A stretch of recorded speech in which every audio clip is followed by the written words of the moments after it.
Hello everyone, welcome to the channel online study with D K. आज जिनका भी paper था 7 मार्च को, हम उन सभी के लिए जो भी हमें क्वेश्चंस मिले या जो भी एनालिसिस हो पाया, उन क्वेश्चंस को हम लेकर के आए हैं। तो आप इन क्वेश्चंस को देखें और बेहतर प्रिपरेशन करें इन क्वेश्चंस के थ्रू। तो चलिए, जैसे कि सबसे पहले मैं बाल विकास की बात करती हूँ। तो सभी से जिनसे भी हमारा कांटेक्ट हुआ, सभी ने ये बताया कि जो बाल विकास है, इसे कुछ ही जो क्वेश्चंस है जो लेवल के आगे के आ रहे हैं, मतलब थोड़े से टफ आ रहे हैं, बाकी सभी बच्चे अटेम्प्ट कर पा रहे हैं। तो यहाँ पर आपको कोई भी टेंशन वाली बात नहीं है, आप अच्छे से पेपर अटेम्प्ट कर पाएंगे। जैसे कि शैशव अवस्था की बात करें तो सबसे पहले एक क्वेश्चन शैशव अवस्था से आया था। तो या तो वहाँ पर आयु पूछी गई थी या फिर वहाँ पर थ्योरी बेस्ड क्वेश्चन दिया गया था। क्वेश्चन जो भी बच्चा बताता है वो पूरा नहीं बता पाता है। चलिए, सेकंड क्वेश्चन हमने लिया है खेल विधि से, आपको पूछा गया था। तो खेल विधि में मैंने आप यहाँ एक्सप्लेन करने की कोशिश की है कुछ आपको, जिस तरीके से मुझे बताया गया था कि खेल विधि के प्रतिपादक हेनरी कॉल्डवेल कुक हैं। यदि इनके बारे में पूछा गया तो आप ये बता सकते हैं। और खेल खेल में बालकों को शिक्षा देना, इसे हम प्ले मेथड कहते हैं, और प्राथमिक कक्षा के लिए ये बहुत उपयोगी होती है। तो इस तरह से आपका एक क्वेश्चन खेल विधि से आया था। तो खेल विधि और जितने भी सिद्धांत हैं, आप किसी भी सिद्धांत को नहीं छोड़े। और अब तो जीन पियाजे, कोहलर, वाइगोत्स्की के अलावा भी जो सिद्धांत हैं, आप सभी सिद्धांत को अच्छे से देख कर जाएं, प्रैक्टिकली लाइफ से उन सिद्धांतों को जोड़ने की कोशिश करें और फिर वहाँ पर कोशिश करें कि क्वेश्चन अटेम्प्ट कर पाएँ। थर्ड क्वेश्चन जो कि है हम आरबी कैटल से लिया गया है। आरबी कैटल से क्वेश्चन पूछा गया था। इसमें 16 पीएफ करके 16 पीएफ जो कि आपकी पर्सनालिटी से रिलेटेड है, इसके बारे में पूछा गया था। तो सबसे पहले तो मैं आपको आरबी कैटल के बारे में कुछ बता दूं कि ये कौन सा सिद्धांत कहलाता है। तरल ठोस बुद्धि का सिद्धांत कहलाता है। कौन सा सिद्धांत कहते हैं इसे? तरल ठोस बुद्धि का सिद्धांत।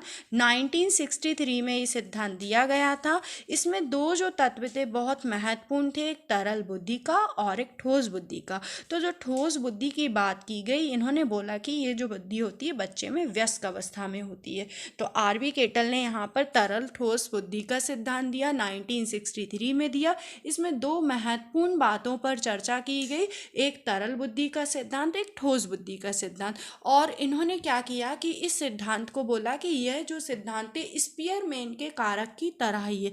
जैसे कि आपके स्पीयरमैन ने बुद्धि को दो भागों में डिवाइड करा था, जनरल बुद्धि और स्पेसिफिक बुद्धि, तो उसी तरह से इन्होंने भी बुद्धि को दो पार्ट में डिवाइड किया। आपकी एक जनरल फ्लूइड जीएफ करके और एक जीसी जनरल क्रिस्टलाइज बुद्धि।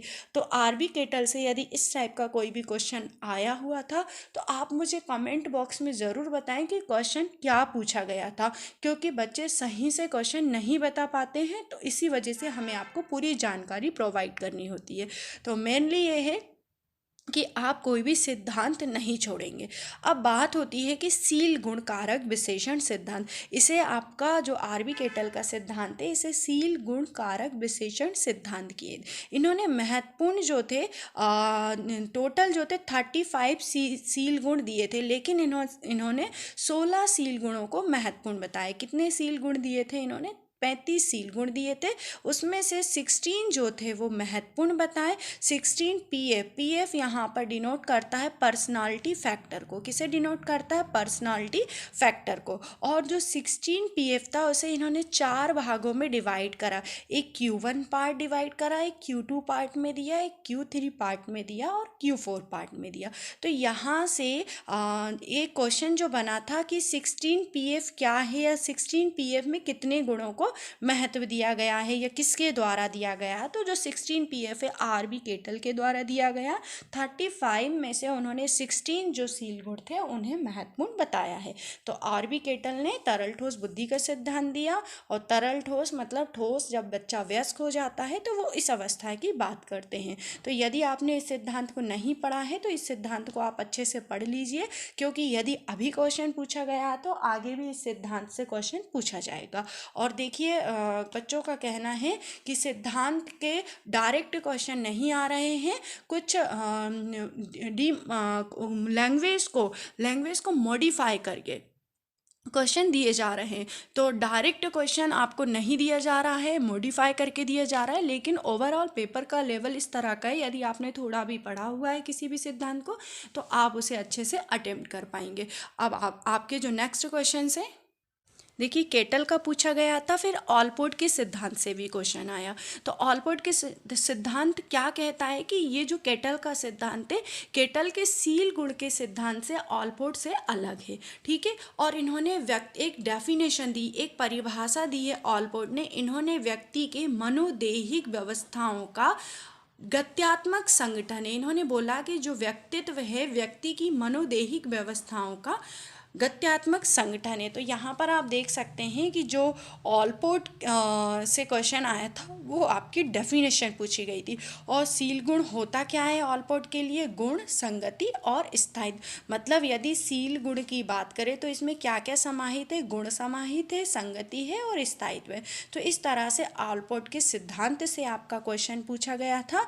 तो इसकी डेफिनेशन आई थी। तो देखिए प्रॉपर यहाँ पर डेफिनेशंस भी पूछी जा रही हैं।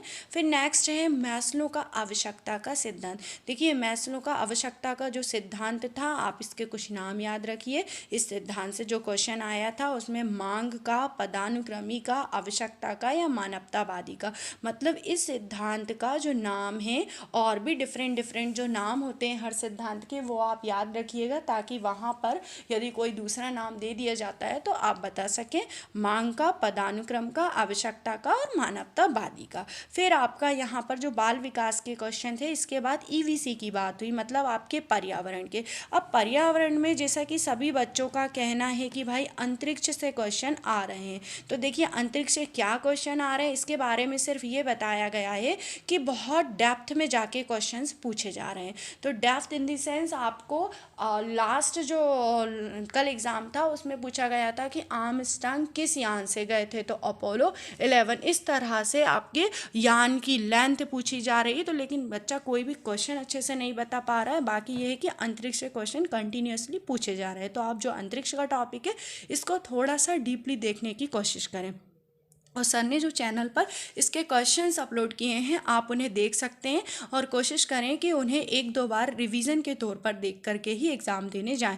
अब देखिए जो क्वेश्चन आया था ओपेक के बारे में पूछा गया था। एक क्वेश्चन देखिए जीके और जीएस से भी क्वेश्चन आ रहे हैं यहाँ पर। तो जिन्होंने जीके जीएस करंट का पढ़ा हुआ है उनके लिए 3-4 क्वेश्चन अटेम्प्ट करना बहुत ईजी रहेगा। ओपेक की फुल फॉर्म पूछी थी। तो ओपेक है क्या?